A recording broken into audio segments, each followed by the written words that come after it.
नमस्कार, बहुत स्वागत है आपका देश न्यूज में और मैं हूं आपके साथ मनीष कुमार। आप देख रहे हैं हमारा खास कार्यक्रम सत्ता का संग्राम। पश्चिम बंगाल में छठवें चरण में 5 जिलों की जिन 8 सीटों पर मतदान हो रहा है, वहां मुख्य लड़ाई उन दो नेताओं के बीच में है जो चुनावी मैदान में दरअसल है ही नहीं। यह दोनों नेता है मुख्यमंत्री ममता बनर्जी और विधानसभा में विपक्ष के नेता शुभेंदु अधिकारी। यहाँ इस बार इन दोनों की साख दांव पर लगी है। ममता बनर्जी की तृणमूल कांग्रेस के लिए एक बदले की लड़ाई है, तो वहीं छठवें चरण में कई जगहों पर मोदी बनाम ममता बनर्जी का मुकाबला भी देखने को मिल रहा है। यहाँ दोनों ही नेता बहुत ही ज़्यादा सक्रिय रहे हैं। पिछले चुनावों में इन सीटों पर बीजेपी ने दमखम दिखाया था। ऐसे में तृणमूल कांग्रेस इन्हें फिर पाने के लिए भरसक कोशिश कर रही है। वहीं आज चुनाव के बीच में पश्चिम बंगाल के तामलुक इलाके में तृणमूल कांग्रेस के कार्यकर्ता की हत्या कर दी गई, पीट पीट के उनकी हत्या की है। तृणमूल कांग्रेस ने इसके पीछे बीजेपी का हाथ बताया है, बीजेपी पर कई गंभीर आरोप लगाए हैं। दरअसल इस दौर में वह तमलुक सीट पर भी, जिसके तहत नंदीग्राम इलाका आता है, और वर्ष 2021 के विधानसभा चुनाव में उस नंदीग्राम सीट पर ही शुभेंदु ने ममता को हराया था। और जले पर नमक छिड़कने की तर्ज पर बीजेपी ने इस सीट पर कलकत्ता हाई कोर्ट के जो पूर्व न्यायाधीश यानी कि जज रहे हैं अभिजीत गंगोपाध्याय को चुनावी मैदान में उतार दिया है। और यह वही जज है जो अपने कार्यकाल के दौरान में ममता बनर्जी सरकार के खिलाफ में फैसला देते रहे हैं। उनका सबसे आखिरी फैसला था शिक्षक भर्ती घोटाले मामले में करीब 26,000 शिक्षकों और गैर शिक्षण कर्मचारियों की भर्ती को रद्द करना। और इसी के बीच देखिए बीजेपी और तृणमूल कांग्रेस दोनों पर ही हिंसा के आरोप लगे हैं। ममता बनर्जी और उनकी टीएमसी ने पूर्व जज अभिजीत गांगुली के खिलाफ में अपने चुनाव अभियान में खासकर हजारों नौकरियां छीनने वाले उनके फैसले को ही अपना प्रमुख मुद्दा बनाया था। और देखिए तमलुक के नौकरी गंवाने वाले जो सैकड़ों शिक्षक हैं, उन्होंने गांगुली के खिलाफ में धरना प्रदर्शन किया और आंदोलन भी किया था। धरना स्थल वाली जगहों से बीजेपी की रैली निकलने के दौरान में दोनों गुटों के बीच में जमकर हिंसा हुई थी और उसके बाद में जो पूर्व जज है उनके खिलाफ में एफआईआर लॉन्च की गई थी। लेकिन हुआ क्या, कलकत्ता हाई कोर्ट ने फिलहाल इस पूरे मामले में गांगुली के खिलाफ में 14 जून तक किसी भी कार्रवाई पर रोक लगा दी है। और देखिए दूसरी ओर अगर हम बात करें नंदीग्राम की, तो यहाँ मतदान के ठीक पहले हिंसा और आगजनी की घटना हुई है। 2 दिन पहले तृणमूल कांग्रेस के कथित कार्यकर्ताओं ने इलाके में बीजेपी की एक महिला कार्यकर्ता की हत्या कर दी थी और इस मामले में तृणमूल के स्थानीय नेताओं के खिलाफ में नामजद रिपोर्ट लिखाई गई। इससे पहले बीजेपी कार्यकर्ताओं ने इलाके में बड़े पैमाने पर आगजनी और तोड़फोड़ की घटना को अंजाम दिया था। परिस्थिति पर काबू पाने के लिए पुलिस को लाठीचार्ज करना पड़ा था। हिंसा के एक और मामले में पुलिस ने बीजेपी के एक स्थानीय नेता को भी गिरफ्तार किया है। इस प्रकार के वहां पर हालात बने। लेकिन अब देखिए शुभेंदु अधिकारी है, ये उसका गढ़ कहा जाता है। यहाँ पर क्या है, कांटे की टक्कर क्या है, यहाँ के सियासी समीकरण ये भी हम जानते हैं। देखिए इसी चरण में जंग महल के नाम से कुख्यात पश्चिम मेदिनीपुर, बांकुड़ा, पुरुलिया, झारग्राम जिलों में भी मतदान होना है, जो किसी दौर में राज्य माओवाद का केंद्र थे। और देखिए छठवें चरण के मतदान की जो अहमियत है इसलिए भी ज़्यादा बढ़ जाती है क्योंकि पिछले लोकसभा चुनाव के मुकाबले इस बार यहाँ पर तस्वीरें एकदम जुदा है, तस्वीरें एकदम बदल चुकी है। और पिछली दफा शुभेंदु, उनके 2 भाई सौम्येंदु और दिव्येंदु और पिता शिशिर अधिकारी तृणमूल कांग्रेस में थे। लेकिन अब अधिकारी जो है बीजेपी का दामन उन्होंने थाम लिया है और पूरे परिवार ने उनको इस बार देखना होगा कि चुनावी मैदान में उतारा है। लेकिन इस परिवार के जो इलाके हैं वो काफ़ी मजबूत है, यानी कि उनकी जो पकड़ है काफ़ी मजबूत है। अधिकारी परिवार के पाला बदलने के बाद में तमलुक सीट पर तो बीजेपी ने पूर्व न्यायाधीश अभिजीत गंगोपाध्याय को चुनावी मैदान में उतारा है, जबकि कांथी सीट पर शुभेंदु के सबसे छोटे भाई दिव्येंदु अधिकारी को उम्मीदवार बनाया है। और तमलुक में पिछली दफा दिव्येंदु अधिकारी तृणमूल के टिकट पर ही जीते थे। और इसी जिले की कांथी लोकसभा सीट पर शुभेंदु के पिता शिशिर अधिकारी तृणमूल कांग्रेस, जब उस वक्त वो तृणमूल कांग्रेस में थे, उन्होंने तब ये सीट जीती थी। लेकिन देखिए साल दर साल यहाँ किस प्रकार से बीजेपी का दबदबा बढ़ा है, बीजेपी का जो ग्राफ है कैसे बढ़ा है, उस पर भी हम नजर डाल लेते हैं। उस पर चर्चा करना जरूरी इसलिए भी हो जाता है क्योंकि इन लोकसभा सीटों पर प्रधानमंत्री मोदी ने कई चुनावी रैलियां की है। लगातार इन इलाकों का दौरा प्रधानमंत्री मोदी करते रहे हैं। तमलुक से तृणमूल कांग्रेस के जो विधायक हैं सौमेन महापात्र, और वो बताते हैं कि हमारे लिए यह चुनाव नंदीग्राम के विधानसभा चुनाव के नतीजे का बदला लेने का सुनहरा मौका है। उनका सवाल है कि पूर्व जज गांगुली आजीवन शहरी इलाकों में रहे हैं, वो इस ग्रामीण इलाके की समस्या कैसे समझे हैं।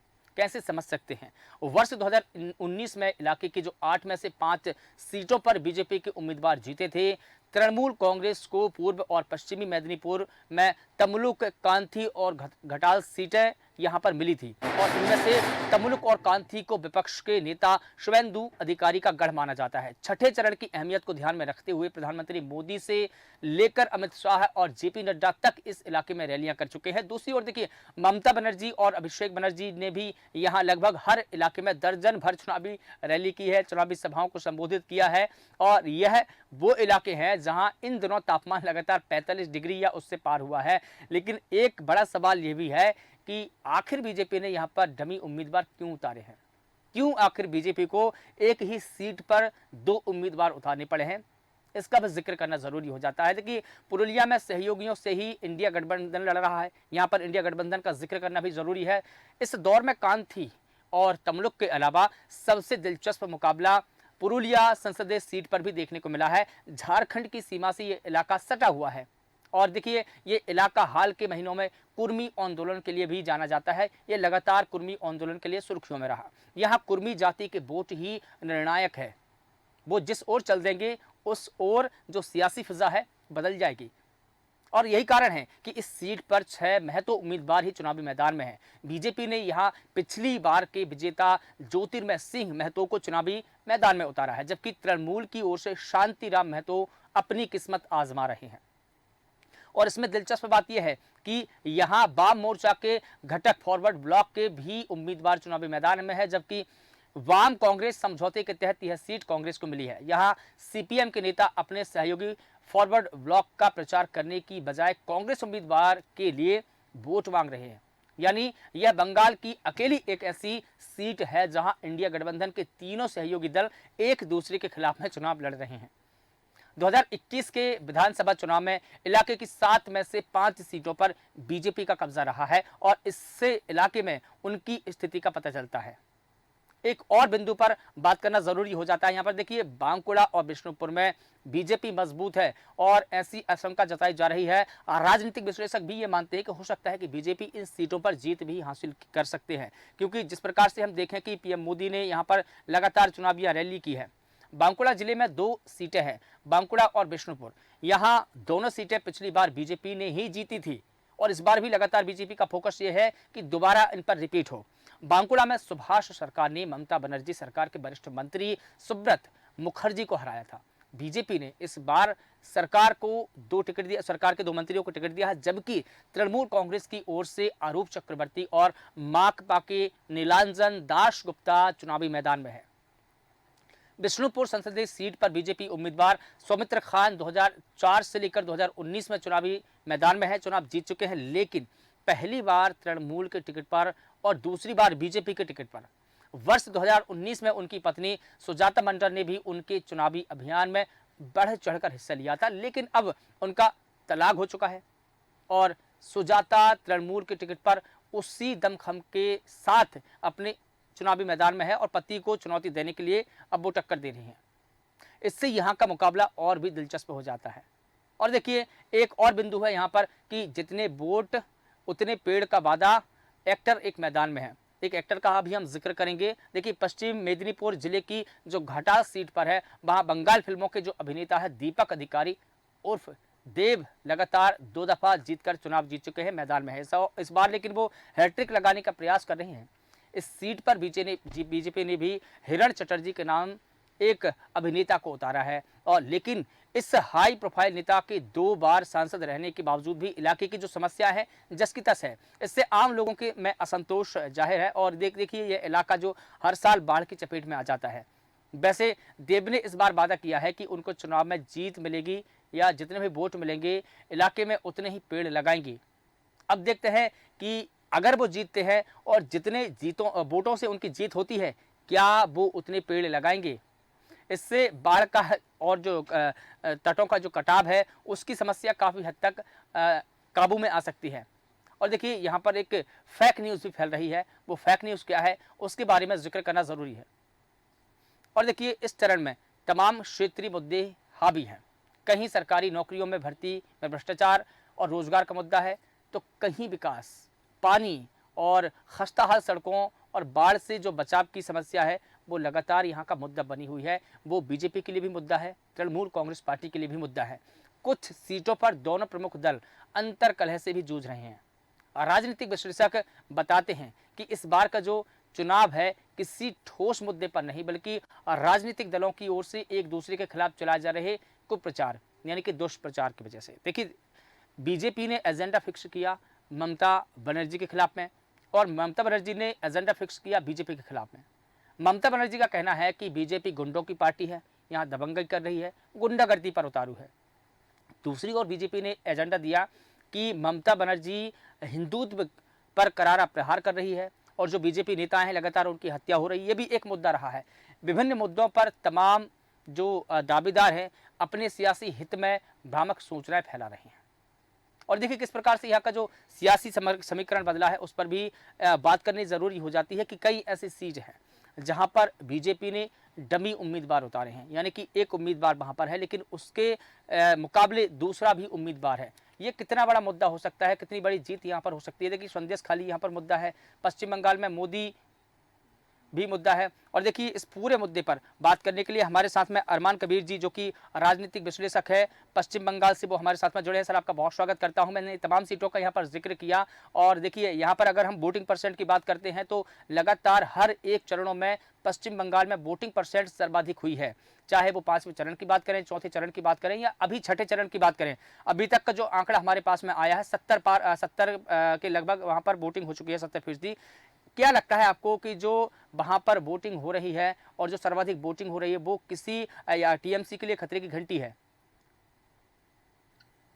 देखिए, जनता जागरूक है। ये पहली बार नहीं हुआ है कि यहाँ पे बम्पर वोटिंग हुआ है। यहाँ की जनता पहले से ही अपने मताधिकार का प्रयोग करना बहुत अच्छे से जानती है और यहाँ की जो जनता है बहुत साइलेंट होती है। अपने मतलब वोट के सिक्रेसी को वो लोग मेंटेन करते हैं, यहाँ की जनता लोग।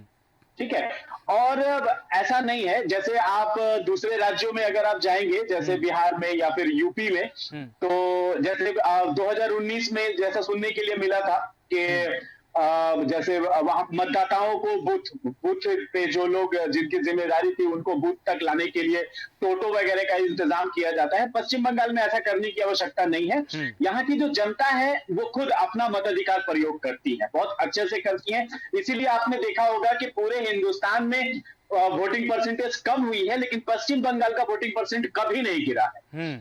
ठीक है, वो 70% से ऊपर ही यहाँ पे वोटिंग होती है और कुछ लगभग 10%, 15% लोग जो है ना वो आउट ऑफ राज्य भी रहते हैं। इसलिए यहाँ पे वरना यहाँ पे 90% भी वोटिंग हो तो इसमें कोई अचंभे वाली बात नहीं। लेकिन इसके मुकाबले दूसरे राज्यों में, दूसरे राज्य जो हिंदी पट्टी के राज्य है उसमें जो कम वोटिंग हो रही है, तो यहाँ के जो राजनीतिक विश्लेषकों का मानना है कि यहाँ कहीं ना कहीं जो कम वोटिंग है वो सत्ता के लिए खतरे की घंटी है, कहीं ना कहीं बीजेपी को नुकसानदेह है। लेकिन अगर हम पश्चिम बंगाल की अगर हम जिक्र करते हैं, बात करते हैं, वहां सर्वाधिक वोटिंग हो रही है, तो कहीं ना कहीं राजनीतिक विश्लेषक ये मानते हैं कि लोग कहीं ना कहीं अब जो सरकार है टीएमसी की उससे ऊब चुके हैं और कहीं ना कहीं बीजेपी के पक्ष में वोटिंग करने के लिए वो बढ़ चढ़कर हिस्सा ले रहे हैं।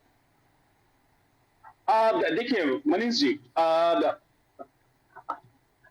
जी, ऐसा है ना कि पश्चिम बंगाल में की जनता बहुत अच्छे से जानती है कि ये जो चुनाव हो रहा है, ये चुनाव जो है वो लोकसभा का चुनाव है, प्रधानमंत्री चुनने का चुनाव है और ममता बनर्जी ने पहले ही अपने आप को अलग करके रखा है इंडिया गठबंधन से।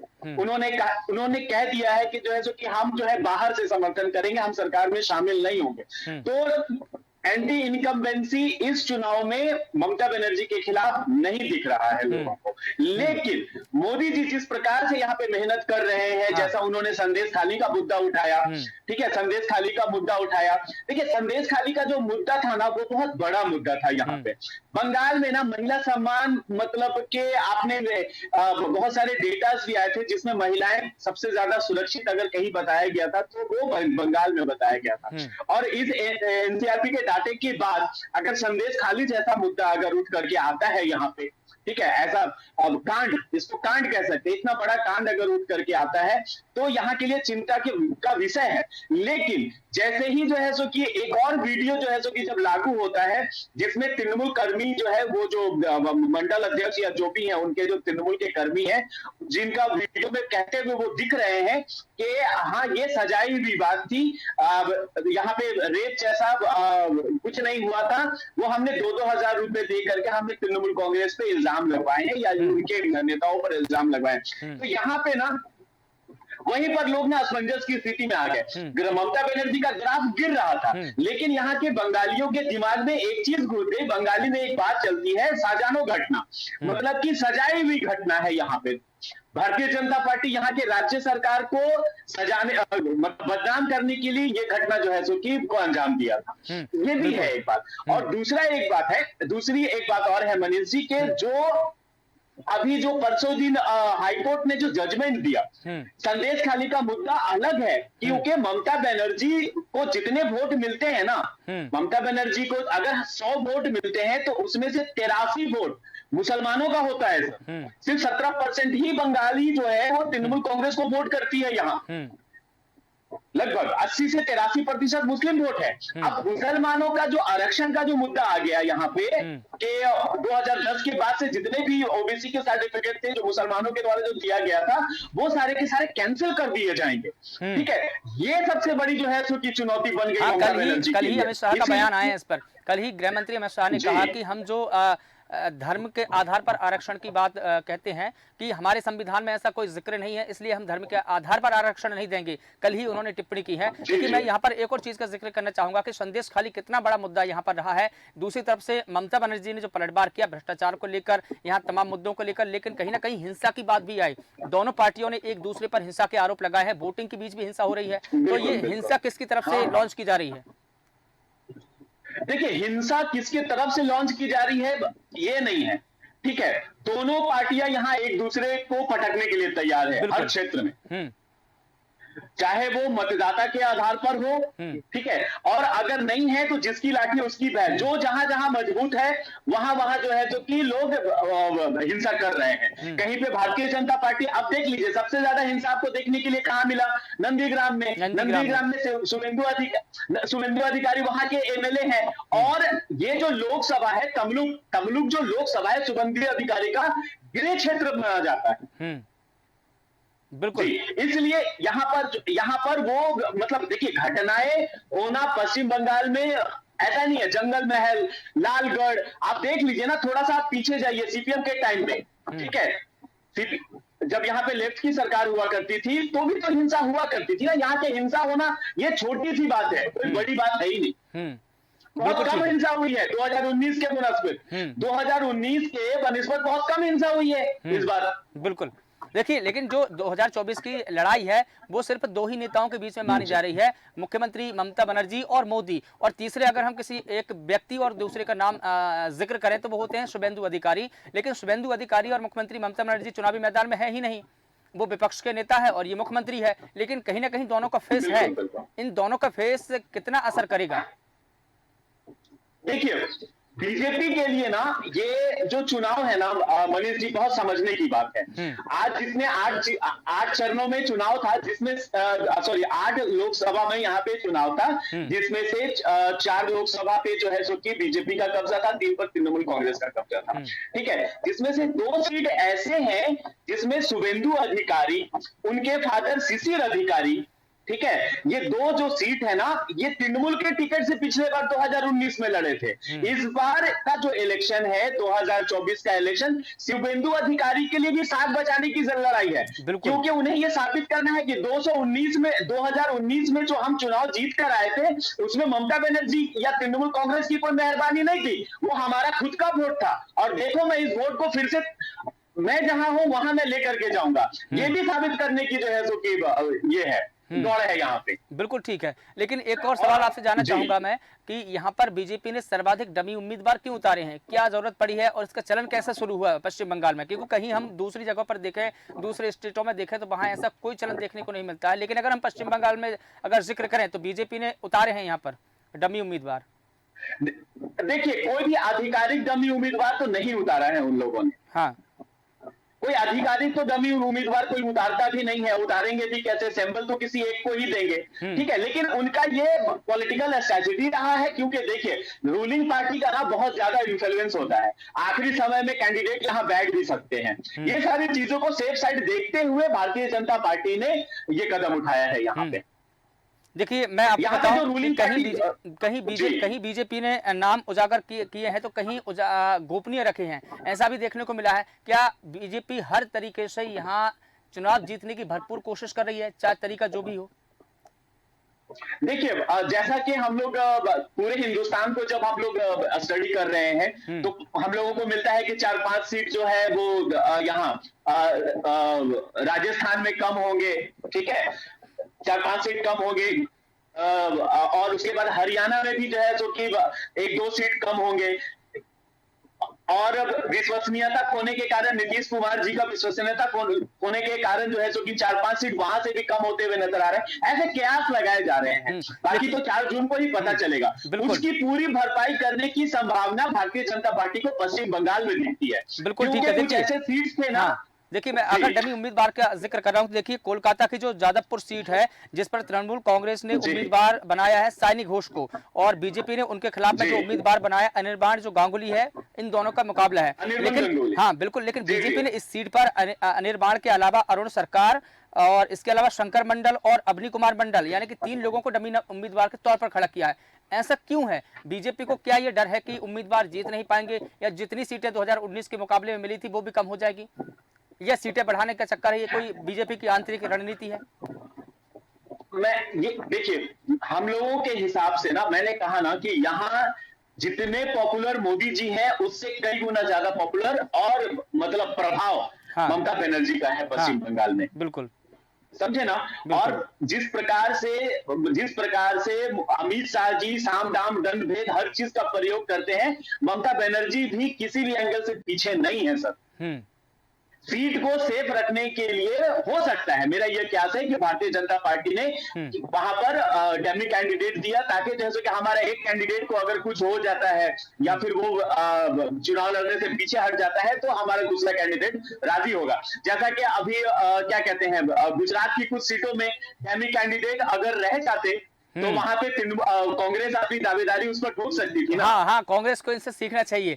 इंदौर में भी मध्य प्रदेश की इंदौर लोकसभा सीट पर भी ऐसा हुआ, कांग्रेस अगर डमी उम्मीदवार उतारती तो कहीं ना कहीं ऐसा हो जाता। तो मतलब कहीं ना कहीं बीजेपी की रणनीति यह है कि कहीं ना कहीं बीजेपी ने आंतरिक तौर पर यह भांप लिया था कि हमसे ज्यादा पॉपुलैरिटी जो है ममता बनर्जी की है, और ममता बनर्जी साम दाम दंड भेद अपना सकती है। हो सकता है कि वो हमारे जो कैंडिडेट है उसको अगवा करवा ले, हो सकता है कि उस पर दबाव डाले, इसलिए हमको सेमी कैंडिडेट हम वहां पर उतार देते हैं, क्योंकि वहां पर लगातार हम हिंसा भी देख रहे हैं। संदेश खाली में हुआ, देखिए जो उत्तर 24 परगना है वहां की सीट पर भी ऐसा हुआ है, वहां भी 2 उम्मीदवार उतारे हैं। तो कहीं ना कहीं ये समझा जाए कि ये बीजेपी की आंतरिक रणनीति एकदम बिल्कुल ठीक है। कहते हैं ना हमारे बिहार में एक कहावत है, तू डाल डाल मैं पात पात। बिल्कुल तो बीजेपी डाल तो ममता बनर्जी पात ऐसा डाल पात का खेल चल रहा है। चलिए ठीक है, देखना होगा कि 4 जून को किसकी डाल उभरती है, उसका किसका पात दिखेगा। और मैं क्लियर कर सकता हूँ मनीष जी, 2 मिनट में मुझे और दे दीजिए। सबसे बड़ा जो मैंने कहा ना कि मुद्दा अभी संदेश खाली का मुद्दा नहीं है। मुद्दा है क्या ना कि देखिए ममता बनर्जी ने गलती किया है। जो मुस्लिमों का जो जातीय आरक्षण है ना, आपको पता है पश्चिम बंगाल में मैक्सिमम मतलब के पूरे मुस्लिम को ही ओबीसी बना दिए हैं। मैं खुद मुस्लिम हूँ, मैं बिहार में फॉरवर्ड जाति में आ जाता हूँ, लेकिन पश्चिम बंगाल में मैं ओबीसी में हूँ सर, मुझे आरक्षण मिलेगा, ठीक है। और यहाँ के जो वोटर्स है ना, मुस्लिम वोटर्स, उनका कहना है कि सभी को आरक्षण देने की वजह से ही लोगों का ध्यान इस पर गया है। और ममता बनर्जी जानती थी कि आज न कल ये होना ही है, और देखो हो गया।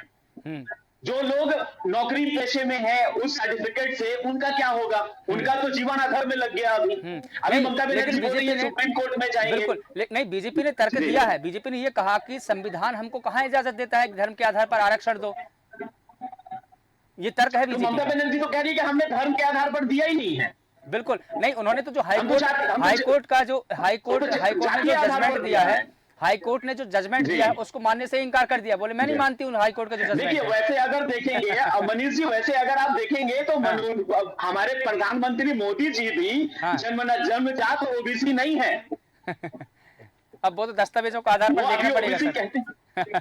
जी हाँ, बिल्कुल, मैं कह रहा हूँ ना सर, हम लोग तो स्टडी थोड़ा बहुत करते हैं ना। हाँ और राहुल गांधी ने भी इस मुद्दे को कई बार उठाया बिल्कुल। है कि हाँ। वो जन्मजात ओबीसी नहीं है, बाद में उनकी जाति को ओबीसी के कैटेगरी में लाया गया है। हम्म। वैसे ही यहाँ मुस्लिमों के बहुत सारे जातियों को ओबीसी के कैटेगरी में ममता बनर्जी सरकार बनने के बाद लाया गया। चलिए ठीक है सर, चूंकि अब समय इतनी ही इजाजत देता है हमको जी बिल्कुल इसलिए बिल्कुल, इसलिए मेरे पास भी तमाम बहुत टिप्पणी कम समय है। बिल मैं अभी तमलुक में हूँ सर। जी, जी, बिल्कुल, तमलुक बिल्कुल। इसमें बिल्कुल सर, तमाम लोकसभा जानकारी में। के लिए, तमाम अपडेट्स के लिए आपका बहुत शुक्रिया। तो बता दें कि पश्चिम बंगाल में मोदी बनाम ममता बनर्जी की लड़ाई है। संदेश खाली वहाँ का एक मुद्दा रहा है, भ्रष्टाचार का भी मुद्दा रहा है, लेकिन देखना होगा कि संदेश खाली, भ्रष्टाचार, ओबीसी आरक्षण, मुस्लिम आरक्षण पर किसकी नैया पार लगेगी। वहाँ देखना होगा कि ममता बनर्जी क्या स्ट्रेटजी अपना रही है और क्या बीजेपी को डमी उम्मीदवार उतारने पर देखना होगा कि वहाँ पर उनकी नैया पार लगेगी और क्या इसका फायदा होगा, क्योंकि इसकी पूरी चुनावी कमान प्रधानमंत्री मोदी ने अपने हाथों में संभाल के रखी है और प्रधानमंत्री मोदी ने एक के बाद एक कई रैलियां वहां पर की, कई सभाओं को संबोधित किया और हो सकता है कि उनका फायदा बीजेपी को 4 जून को मिले।